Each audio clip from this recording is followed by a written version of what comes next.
Smart Bourse vous est présenté en partenariat avec Arthur. La gestion des plus fortunés, enfin pour tous.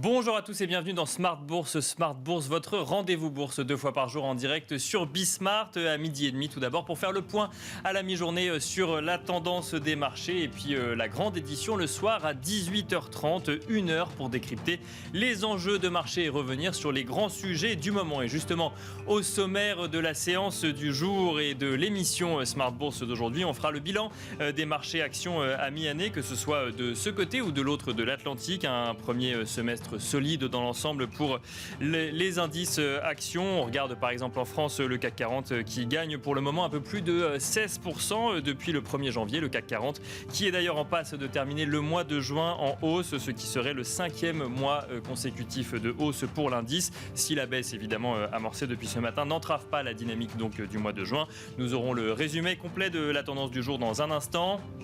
On a également pu prendre connaissance ce matin de l'inflation en zone euro pour le mois de juin. Une inflation qui ralentit selon les données préliminaires Eurostat. Elle passe de 2% en mai à 1,9% au mois de juin. Si la progression des prix de l'énergie décélère au sein de l'indice des prix à la consommation, cela reste le plus grand facteur de progression de l'indice, suivi des biens industriels. Nous reviendrons sur ce chiffre dans Smart Bourse afin de comprendre le contexte économique, mais aussi le contexte de marché en Europe.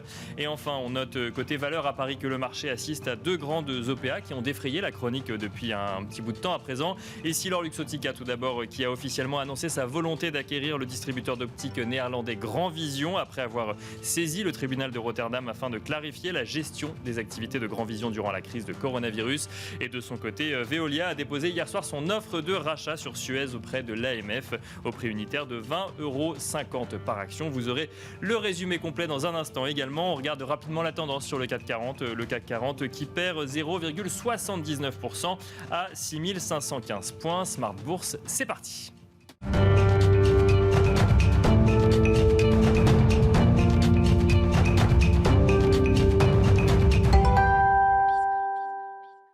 Et on commence avec le résumé complet de l'actualité boursière du jour qui nous est proposé par Alix Nguyen depuis la salle des marchés de Bourse Direct.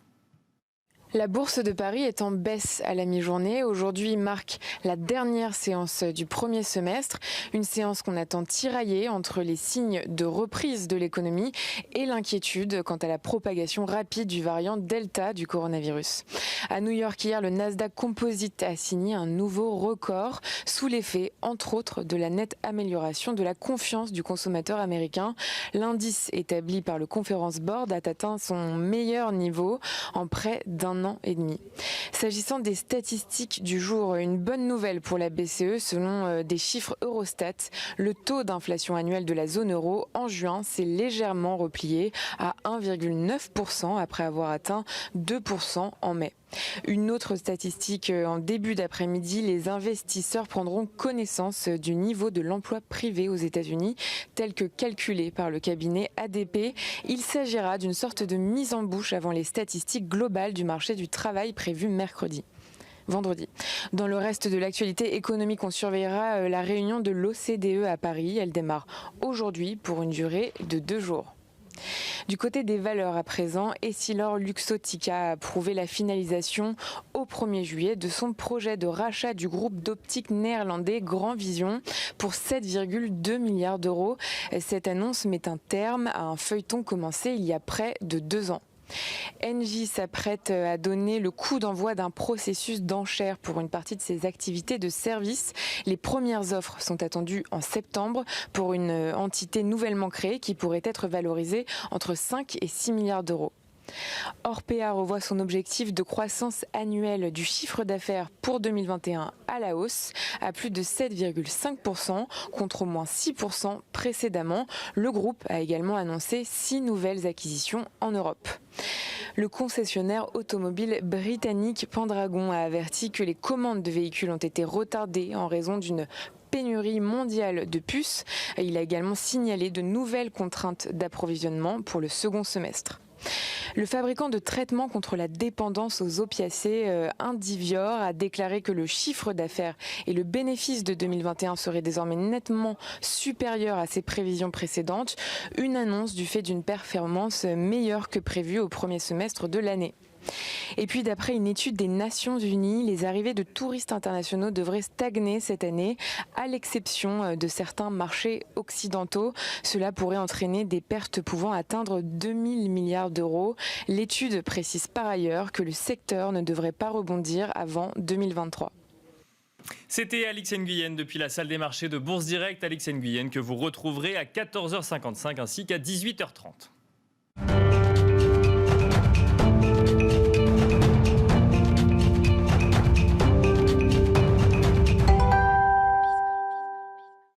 Et nous allons commencer ensemble avec un bilan semestriel des indices actions, mais également du contexte économique aux États-Unis dans un premier temps.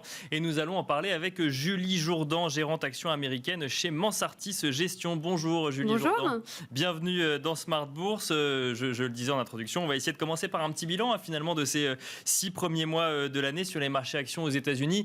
Je vais donner la tendance des principaux indices. Alors évidemment, il reste encore la séance d'aujourd'hui, mais bon, on a quand même une idée un peu globale depuis le 1er janvier.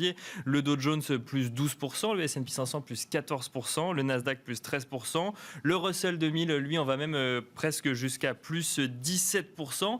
On a l'impression, là, au 30 juin, que tout va bien, finalement, sur les marchés financiers, sur les 6 premiers mois de l'année, Julie Jourdan. Alors c'est vrai, c'est tout à fait juste. En même temps, c'est pas complètement, on va dire, en inadéquation avec la situation actuelle, à la fois d'un point de vue économique, d'un point de vue monétaire et d'un point de vue je dirais de l'action gouvernementale, puisque on a une économie qui sort de récession, qui sort violemment, très fortement, d'une récession totalement atypique. On a des politiques monétaires qui restent très accommodantes et on a un gouvernement qui cherche en fait à soutenir et à accélérer en fait cette reprise économique. Donc le fait qu'on ait effectivement des performances de ce type-là sont plutôt en adéquation, on va dire, avec, je dirais, ces 3 piliers. Après, ce qu'il faut regarder, c'est en regardant plus dans le détail, on s'aperçoit qu'on a des divergences sectorielles extrêmement importantes. D'accord. Donc, on va voir qu'effectivement, quand on regarde, on a un certain nombre de secteurs qui ont particulièrement bien fonctionné et sans surprise, on va retrouver des secteurs dits cycliques ou value, c'est-à-dire l'énergie. Je crois qu'on n'est pas loin de 45% de performance depuis le début de l'année. On a les financières, on n'est pas loin de 25% depuis le début de l'année et on va trouver également les industriels. À l'inverse, de l'autre côté, on va trouver des valeurs qui ont moins bénéficié de cet environnement comme les utilities ou je dirais les valeurs de consommation courante dites aussi staples. Donc c'est vrai que c'est intéressant et ce qui est intéressant, c'est de voir que finalement, on a une reprise qui est, après une crise très atypique, qui est assez classique en fait. Puisqu'on voit en sortie de récession en général, c'est vraiment les valeurs cycliques et value qui tirent en fait les performances et cette fois-ci, évidemment, ça a été encore une fois le cas. Donc voilà, maintenant, c'est vrai que quand on regarde finalement ce premier semestre, je dirais, on a un petit peu 2 phases dans ce premier semestre. Une première phase où, effectivement, ces secteurs cycliques ont tiré de manière absolument extraordinaire la performance, qui a duré à peu près on va dire, jusqu'à mi-mars. Et on voit un grand parallèle avec une hausse des taux 10 ans qui effectivement était une réalité de janvier effectivement à mars, une hausse assez significative. Et puis en fait depuis le mois de mars, une participation plus large de tous les autres secteurs, notamment la croissance, notamment les valeurs technologiques qui avaient beaucoup souffert d'une très forte rotation en début d'année. Les valeurs technologiques qui avaient pas mal performé en 2020 quand même, le Nasdaq, pour ne prendre que lui, avait gagné 43%, donc ont été un peu oubliés finalement durant la première partie de l'année et qui sont revenus sur le devant de la scène. Pour quelles raisons? Il y a une explication à cela, Julie Jourdan, sur le fait qu'elles reviennent à partir de mars-avril? C'est l'apparition de nouveaux variants, c'est des nouvelles craintes, ou c'est peut-être des valeurs technologiques pour certaines tellement fortes que du coup elles attiraient toujours les investisseurs? Alors, je pense qu'il y a 3 éléments qui viennent expliquer ça. Le premier et le plus clair, c'est l'évolution des taux. En fait, effectivement, les valeurs technologiques, de manière générale, sont globalement, ont des valorisations qui sont en général assez élevées. Et l'étaient particulièrement à l'issue de 2020, puisqu'effectivement, comme vous le disiez très justement, elles avaient particulièrement bien performé dans cette période de pandémie. Donc, effectivement, on avait des niveaux de valorisation qui étaient élevés. La hausse des taux qui a eu lieu sur la première partie, effectivement, sur le premier trimestre, s'était traduite, en fait, par des pressions et une rotation forte en faveur des valeurs moins chères. À partir du mois de mars, il se passe 2 choses. La première chose, c'est que finalement, on voit émerger de manière plus en plus forte l'inflation, et de l'autre côté, on a une politique monétaire, ou en tout cas des déclarations de Jérôme Powell de plus en plus marquées, disant attention, cette inflation, effectivement, elle est forte, mais elle est transitoire. Bien sûr. Oui. Puis, dans un deuxième temps, de dire non seulement elle est transitoire, mais on va préciser notre politique monétaire et on va même vous donner un calendrier. C'est ce qui s'est passé effectivement il y a encore une quinzaine de jours où ils ont véritablement donné ce calendrier qui a rassuré. Pourquoi ? Parce que à la fois, je dirais, il donnait en fait effectivement la mesure des mesures préventives qui allaient être mises en place par la Fed, et donc ça donnait aux investisseurs de la visibilité sur le fait que cette inflation allait être contrôlée. Et je pense que c'est vraiment ça qui était perçu comme quelque chose d'extrêmement positif par les investisseurs, puisque à la fois ça montre que l'action de la Fed va être efficace, et d'autre part qu'elle est lisible, visible et crédible. Et ces éléments-là ont renforcé en fait le fait que finalement on se retrouvait dans une situation où, même s'il y avait une inflexion de la politique de la Fed, on est resté dans une politique globalement accommodante dans la durée, très rassurante pour les marchés, très rassurante pour les valeurs technologiques, qui par ailleurs ont publié des résultats toujours très solide, malgré les comparaisons. Et on va découvrir d'ailleurs les résultats du second trimestre, donc du premier semestre, de ces valeurs technologiques, mais aussi d'un certain nombre d'entreprises américaines. Juste un mot encore sur ces valeurs technologiques. Moi, quand on parle de valeurs technologiques, on pense évidemment aux GAFAM, mais c'est pas les seules valeurs technologiques sur côté du coup au Nasdaq et même présentes aux États-Unis. C'est la même réalité pour toutes les valeurs technologiques, ou ces mastodontes, finalement, ces géants de la tech bénéficient finalement d'un attrait de la part des investisseurs, mais qui cachent peut-être une autre réalité pour d'autres valeurs? Alors, on a vraiment des comportements très différents qu'on regarde, y compris au sein de ces fameux GAFAM, puisque effectivement, là où un Microsoft offre de la visibilité, de la récurrence de revenus, finalement des très belles perspectives, et bénéficie de la poursuite de l'accélération de la digitalisation. Bien sûr, 2000 milliards de dollars de capitalisation boursière, Microsoft, qui est un seuil dépassé il y a une semaine, je crois, ou un peu plus d'une semaine. Exactement. On a d'autres valeurs qui n'ont pas forcément eu les mêmes performances depuis le début de l'année.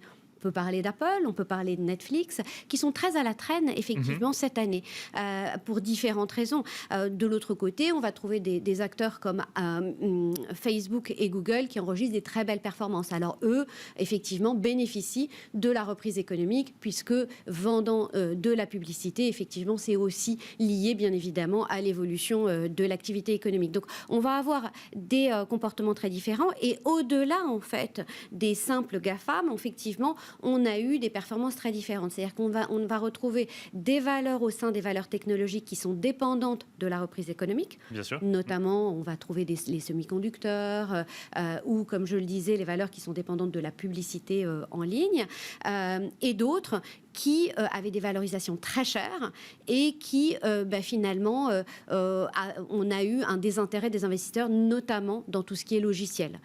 Donc ça, on voit qu'il y a une inflexion qui est en cours depuis quelques semaines, mais on n'a pas encore rattrapé les niveaux, effectivement, des grands groupes du type Microsoft et autres. Et alors, pour finir ce bilan à mi-année, Julie Jourdan, donc on est à fin juin, la Fed a commencé à changer de ton, elle a donné un calendrier sur deux potentielles même hausses de taux en 2023. On a vu les différents gouverneurs de la Fed ensuite défiler en expliquant s'ils étaient plutôt pour ou contre ce calendrier. et donc la réduction du soutien à l'économie. On voit le plan d'infrastructure de Joe Biden se préciser, en tout cas pour ce qui concerne l'électrique, le ferroviaire et le haut débit. On voit également le côté humain, de plan d'infrastructure humaine qui va mettre un petit peu plus de temps. Est-ce que du coup on est dans un changement de cycle, changement de rythme dans l'économie américaine et donc avec des incidences sur les marchés actions ?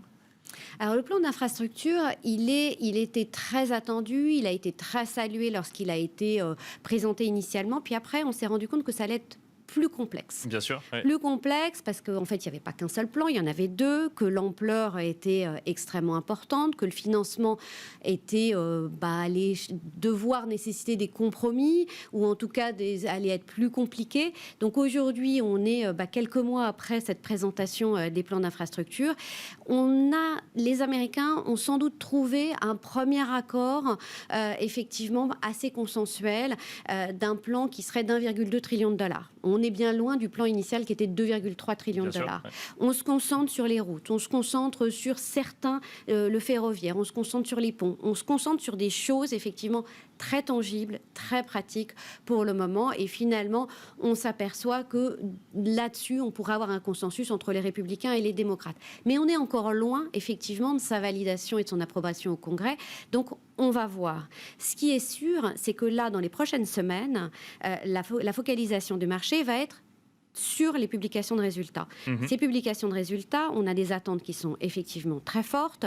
On devrait avoir de l'ordre de 60% de croissance des profits. Et on a un reste de l'année où on devrait encore avoir des croissances de profits très significatives qui pourraient, qui seront moins élevées, bien évidemment, parce que 60%, on part de comparaisons extrêmement basses, mais qui montrent en fait qu'on continue d'être dans une dynamique très forte. La vraie question à court et moyen terme, avant le passage effectivement de ce plan d'infrastructure qui risque de prendre encore sans doute quelques semaines, ou en tout cas, on attend un petit peu plus de détails pour voir si c'est un mouvement majeur pour l'économie américaine ou pas, ça va être de voir comment les entreprises ont géré l'inflation qu'elles ont connue sur le premier semestre, comment elles se projettent dans l'avenir, comment le consommateur qui a des niveaux d'épargne jamais vus, on est à plus de 2 trillions de dollars, les dépenses et quelles sont les perspectives là-dessus, où on en est en termes d'inflation salariale alors que les mesures d'aide commencent à être levées dans un certain nombre d'États. Je pense que c'est là-dessus, à court terme. À moyen terme, on va regarder effectivement ce plan d'infrastructure, mais les perspectives économiques restent effectivement tout à fait solides. Merci beaucoup Julie Jourdan de nous avoir détaillé un petit peu votre expertise sur cette situation actuelle et d'avoir fait avec nous le bilan des marchés actions américains au premier semestre. Julie Jourdan, gérante actions américaines chez Mansartis Gestion.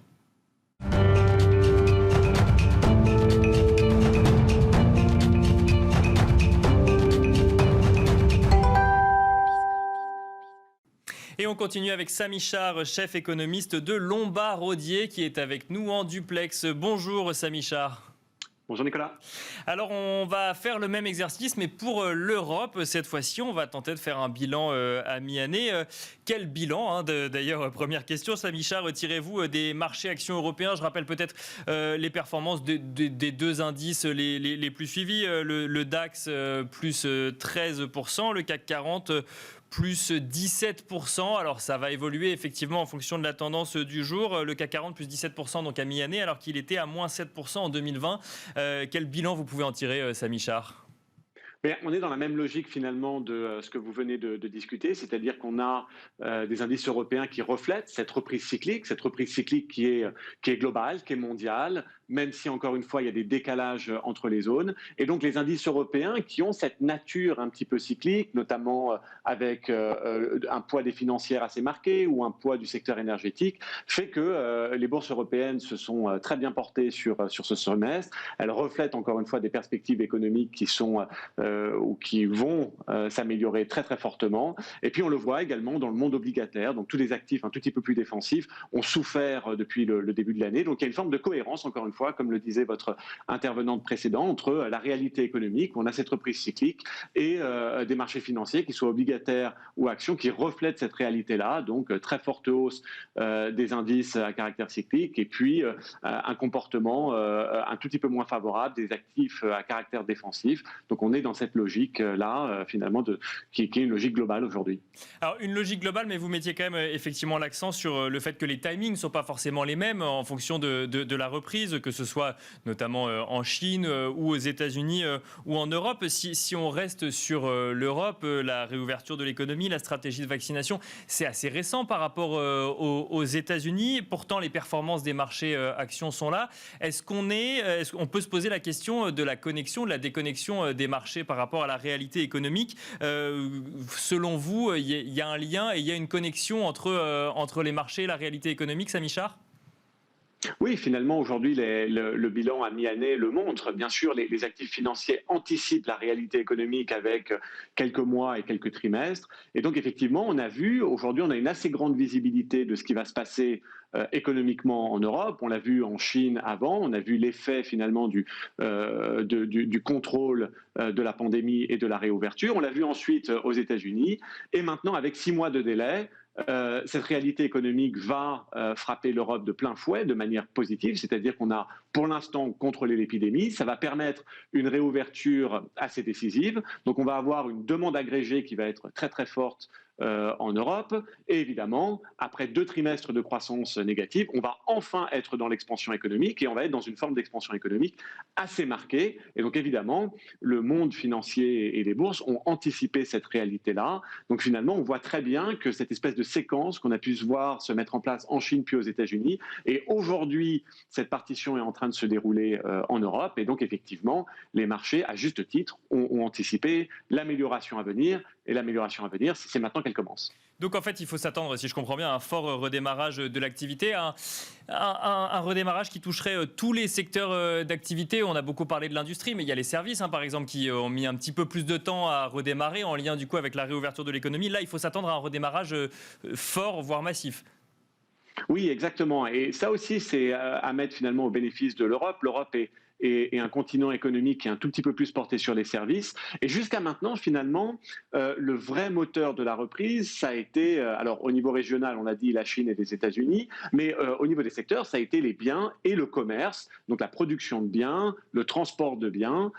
Et on sent que là également, il y a une séquence qui est en train de se mettre en place. On est en train d'atteindre vraiment un niveau d'apogée en ce qui concerne la consommation de biens et le commerce de biens. Et petit à petit, ce sont les services qui vont prendre le relais de cette reprise. Donc effectivement, on va commencer à avoir une activité au niveau des services vraiment s'améliorer. Et ça, c'est encore une fois un élément qui est à mettre au bénéfice de la réalité économique de l'Europe. Donc voilà, une espèce de reprise séquentielle avec une nature évolutive. Et là, vraiment, on est en train de rentrer dans l'Europe et les services. Et puis peut-être demain ou après-demain, ce sera le tour de certains gros émergents s'ils arrivent à contrôler la pandémie. Donc voilà, on est vraiment dans une reprise séquentielle, et aujourd'hui c'est au tour non seulement de l'Europe mais aussi du secteur des services. Alors une reprise séquentielle mais avec parfois des réalités différentes quand même, Samy Char. On a eu par exemple là le chiffre de l'inflation en zone euro pour le mois de juin, une inflation revue à la baisse par rapport au mois de mai, donc on était à 2%, là on passe à 1,9%. On est un peu sur des problématiques différentes par rapport aux États-Unis. Aux États-Unis, on se demande s'il y a trop d'inflation. En Europe, on se demande quand est-ce qu'il y en aura suffisamment finalement. C'est un juste point, Nicolas. Après, il faut aussi accepter le décalage de croissance. Vous savez que l'inflation est un indicateur en retard de l'activité.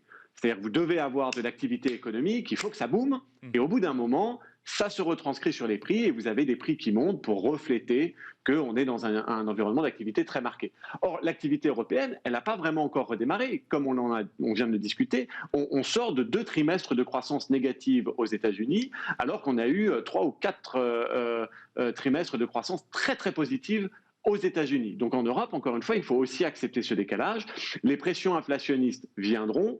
À mon sens, elles seront bien moindres que celles qu'on est en train de voir aux États-Unis, mais elles finiront quand même par venir. Mais avec un décalage. C'est juste qu'aujourd'hui, on n'a pas encore retrouvé un niveau d'activité marqué en Europe. Donc c'est normal que finalement, on n'ait pas encore de pression sur les prix. C'est un tout petit peu tôt. Peut-être que dans 6 ou 9 mois, on commencera à avoir des indices d'inflation en Europe refléter cette vigueur économique, mais aujourd'hui, c'est évidemment bien trop tôt.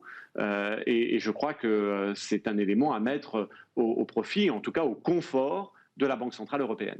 C'est amusant parce que finalement aux États-Unis, ces pressions inflationnistes alimentaient des craintes et maintenant on se pose la question de savoir quand est-ce qu'on en aura nous aussi en Europe. Un mot pour conclure, Samy Charr, du plan de relance européen. On a vu du coup il y a 2 semaines la Commission européenne commencer à emprunter finalement sur les marchés financiers. Les premiers versements sont arrivés en début de semaine. Est-ce que là aussi ça va alimenter la dynamique que vous évoquiez ?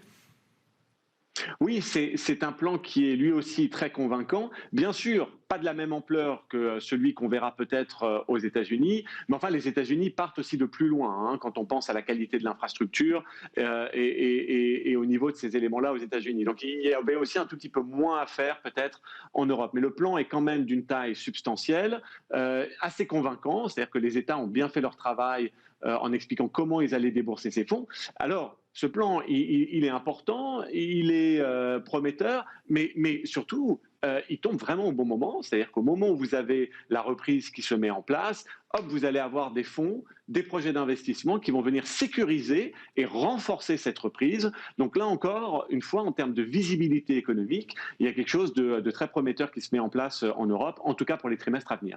Et donc beaucoup d'optimisme, Samy Charr, que vous nous partagez sur la situation européenne. Samy Charr, merci beaucoup. Je rappelle que vous êtes chef économiste de Lombard Odier. Merci à vous également de nous avoir suivis et je vous donne rendez-vous ce soir en direct à 18h30.